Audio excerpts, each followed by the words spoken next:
Hi, everybody, and welcome to our module on cognitive disorders. Let's start by talking about disorientation. So when we say someone is oriented, we generally mean that they have knowledge of their name, the correct date, and the location that they are in, or the place. And you'll often see written in the charts of patients in the hospital that the patient was alert and oriented times 3. And what this means is that the patient was able to identify their name, the correct date, and the place that they were located. And orientation is lost in many cognitive disorders. And when this happens, we say that the patient has become disoriented. And one thing you should know is that the first thing people lose is time, and the last thing they lose is person. So if you think about this, imagine someone who's waking up from anesthesia and surgery. They're often a little bit disoriented. They usually will know their name, and they may even know that the place that they're in is the operating room or the recovery area. But what they will not know is the time. They will have trouble telling you what time of day it is. So time is the first thing that gets lost, even with a mild amount of disorientation.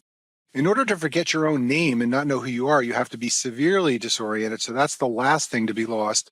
And then place is somewhere in the middle. And shown on this slide are some of the many causes of loss of orientation that you'll see on your clinical rotations. Patients who are febrile or infected can be disoriented. Patients who have consumed alcohol or drugs may be disoriented. Hypoglycemia and electrolyte abnormalities can lead to loss of orientation, and so can many other medical conditions. In addition, cognitive disorders like delirium and dementia, which we'll talk about later in this video, can also lead to loss of orientation. Now let's talk about amnesia, which is a loss of memory, and it's usually caused by some type of central nervous system or brain injury. For example, patients who suffer a major concussion can potentially develop amnesia. And there are two types of amnesia, retrograde and anterograde. So in retrograde amnesia, patients lose memories from the distant past. For example, someone with retrograde amnesia might forget where they grew up or how they spent their childhood. But going forward after the CNS injury, a patient with isolated retrograde amnesia can still make new memories. So for example, if a week ago a person had a concussion and they have retrograde amnesia, they'll remember things from the recent past over the last week because they're still making new memories. It's those remote, distant memories in the past that they have lost. In contrast, in anterograde amnesia, the patient can remember things from their past, like where they grew up or how they spent their childhood, but they have an inability to make new memories following a CNS injury. So a patient with isolated anterograde amnesia after a concussion might be unable to make new memories. So each day after the concussion, they keep forgetting what happened the day before. They're not making new memories, and they are forgetting things in the recent past. And just an aside here, but in the video on dissociative disorders, I talk about dissociative amnesia. This is a special form of amnesia that's very different from retrograde and anterograde amnesia. Dissociative amnesia is not caused by a CNS injury. It's caused by some form of psychological trauma or stress. So patients with dissociative amnesia will suffer a psychological stress and subsequently forget autobiographical information like where they live and what their job is. That's a very unique form of amnesia, and you should never confuse it with retrograde or anterograde because it does not follow a CNS injury. One of the classic causes of amnesia that you should know for step 1 of your boards is the Wernicke-Korsakoff syndrome. So Wernicke syndrome is an acute encephalopathy. It's an acute brain condition where patients can become disoriented or lose their memory. Korsakoff syndrome is a permanent neurologic condition that's usually a consequence of Wernicke's encephalopathy. So if a patient experiences multiple bouts of Wernicke's encephalopathy, they then can go on to develop a permanent neurological condition called Korsakoff syndrome, and we call this collectively the Wernicke-Korsakoff syndrome. Both of these are associated with thiamine, vitamin B1 deficiency, and alcoholism, and they're commonly seen among patients who are alcoholics, who are malnourished, and don't get enough thiamine in their diet. It's very high yield to know that Wernicke-Korsakoff syndrome is associated with atrophy of the mammillary bodies in the central nervous system. The mammillary bodies are shown here in this picture. They are an element of the limbic system. So the way that Wernicke-Korsakoff syndrome usually develops is it's usually in an alcoholic who suffers from thiamine deficiency. That patient will develop a number of episodes of Wernicke encephalopathy that improve after thiamine is replaced. However, if they have a number of episodes of Wernicke encephalopathy, they then can potentially develop the Korsakoff syndrome, which is permanent.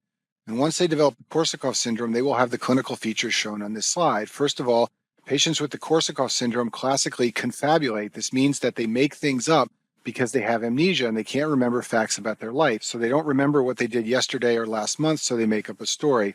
They also tend to be apathetic. This means they show a general lack of interest or concern about the things going on around them. Their personality may change and they may develop amnesia. That's why we're talking about this now. They typically develop antegrade and retrograde amnesia. Usually there's more anterograde amnesia, but you can see both forms in patients who have the Korsakoff syndrome. Now let's talk about cognition. Cognition is a mental process that involves acquiring knowledge and understanding things. And in order to have cognition, you must be able to integrate your thoughts, your experiences in the past, and also information from all of your senses. So in cognitive disorders, there's a problem acquiring knowledge and understanding things. Basically, patients have problems processing information, and this can lead to disorganized thinking. It can also lead to disorientation, like we talked about at the beginning of this video, where patients aren't able to tell you the time or place, or in severe cases, even their name. And the two classic cognitive disorders are delirium and dementia. So both dementia and delirium involve problems with cognition. In other words, problems acquiring knowledge and understanding things and disorganized thinking. So how can you tell the two apart? Well, dementia is a chronic progressive condition, and it's usually irreversible. And the classic example of dementia is Alzheimer's disease. If you know people with Alzheimer's disease, they slowly lose cognitive function over months or years. In contrast, delirium is an acute condition. If you get a fever to 104, you may become delirious, but this is usually reversible. And in addition, delirium classically has a waxing, waning course, meaning that someone who is delirious may have good cognitive function for a period of time during the day, and then later in the day may become very confused and have disorganized thinking. Basically, their mental status is waxing and waning, and that's also different from dementia. If you've ever met a patient with Alzheimer's disease, they don't wax and wane during the day. Their cognitive inability is there all the time. So what happens in delirium? First of all, there's a loss of focus and attention. Patients in the hospital who are delirious are very difficult to get a history from because they can't pay attention to you and answer your questions. Their thinking is disorganized. They may have hallucinations. Classically, these are visual. Patients who are very delirious may think that they are seeing things. And then finally, their sleep-wake cycles are very disturbed. So they're often awake at night and they sleep during the day. And this is typical of patients in the hospital who are sick with a medical condition that leads to delirium. So along those lines, let's talk about the causes of delirium. It's rarely a primary disorder. It's usually secondary to some other cause. Patients who are infected, especially if they have a high fever, will be delirious. When the infection goes away, the delirium will go away. Patients who have consumed lots of alcohol or who are withdrawing from alcohol will often be delirious. You can see delirium on top of dementia. So a patient with dementia, like someone who has Alzheimer's, who is in an unknown setting and is hospitalized and has fever and pain, this patient may become acutely delirious. And for all of these reasons here, delirium is one of the classic and common causes of altered mental status in the hospital. When you see someone who is confused and disoriented in the hospital, it's often because they are delirious, secondary to some medical condition. An EEG, or an electroencephalogram, is a recording of the electrical activity in the brain. It's similar to the EKG in the heart. So the idea here is that you put leads on the patient's head and you record voltage changes in the brains. And there are different leads that examine the electrical activity in the frontal lobe, parietal lobe, or occipital lobe. And there are characteristic patterns that can be seen in various neurologic disorders. But one thing you should be aware of is that the EEG is normal in a patient with dementia and abnormal in delirium. You can just think of delirium as the patient's brain sort of going haywire from an infection or another medical condition. So because of this, obviously the EEG is going to be abnormal. In dementia, there's a slow, steady cognitive decline, and the EEG does not become abnormal. The best treatment for delirium is to fix the underlying cause. So if a patient is infected or withdrawing from alcohol, if you can make those things go away, the delirium will get better. If the patient's hypoxemic or in pain or volume depleted, just fix those things and the delirium will improve. In addition, it's helpful for delirious patients to put them in a calm, quiet environment. If they're in an unfamiliar setting with lots of noise and activity, this will just make people more agitated. And then if these things aren't possible or they're ineffective, then sometimes drugs are used. Haloperidol, which is an antipsychotic, is sometimes called vitamin H because it's used in the hospital among patients who are delirious. Now let's talk about dementia. As I mentioned earlier, in dementia, the decline in cognition is gradual, usually occurring over months or years. And this is in contrast to delirium. You may develop a fever and over a matter of hours become delirious. Dementia doesn't follow a course like that. It occurs very slowly over time. In addition, with dementia, there's no change in level of consciousness. Patients who are delirious can sometimes slip in and out of consciousness, but you won't see that in dementia. And also in contrast to delirium, dementia is usually irreversible. Most of the causes are things like Alzheimer's disease, which don't have treatments and cannot be reversed. And patients with dementia have problems with cognition, so they will present with memory deficits. This is often an initial complaint. Someone will come into the office or they'll be brought in by a loved one with a complaint of forgetfulness. Impaired judgment can occur, and even in the later stages, personality changes. On this slide, I've listed some causes of dementia. Alzheimer's disease is far and away the most common. The second most common is multi-infarct dementia. Basically, these patients have multiple strokes that destroy their cognitive function. Lewy body dementia is a type of dementia that involves movement symptoms like Parkinson's, and that can cause dementia. And then finally, there are rare disorders. I talk about Pick's disease in the dementia video in the neurology section. I talk about normal pressure hydrocephalus in the neurology video on ventricles and sinuses. Creutzfeldt-Jakob is a prion disease. HIV in the late stages can cause dementia. Vitamin deficiencies, especially vitamin B12, are causes of dementia.